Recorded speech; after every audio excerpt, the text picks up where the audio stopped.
السلام علیکم ورحمۃ اللہ۔ اب میں آپ کے سامنے قربانی حصہ دوم پیش کر رہی ہوں۔ رسول پاک صلی اللہ علیہ وسلم نے ارشاد فرمایا، یہ جانور قربانی میں بالکل ذبح نہ کیے جائیں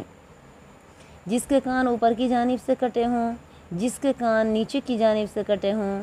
جس کے کان میں کوئی گول سوراخ ہو، جس جانور کا نصف یا زیادہ سینگ اندرونی حصے سے چلا گیا ہو، جس جانور کا کان کٹا ہوا ہو،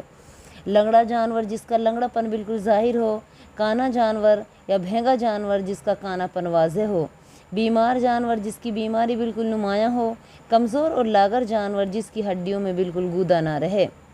وہ جانور جس میں خارش یا کھجلی ہو، وہ جانور جن کا تھن کٹا ہوا ہو، وہ جانور جن کا کان اکھاڑ دیا گیا ہو اور اس کا سوراخ باقی ہو، وہ جس کے سینگ جڑ سے نکال دیے گئے ہوں، جس کے آنکھوں کی بصارت زائل ہو گئی ہو، وہ جانور جو اتنا کمزور ہو کہ ریوڑ کے ساتھ چلنے پہ قدرت نہ رکھے،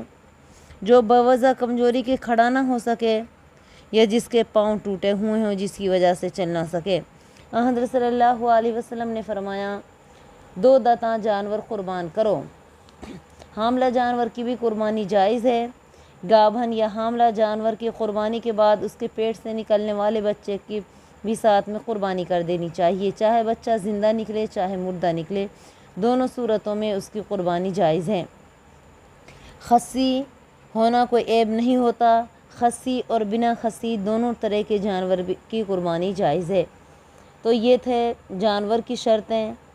تو انشاءاللہ اس طرح کے اسلامک ویڈیوز دیکھنے کے لیے آپ ہمارا چینل ضرور سبسکرائب کریں، لائک کریں، شیئر کریں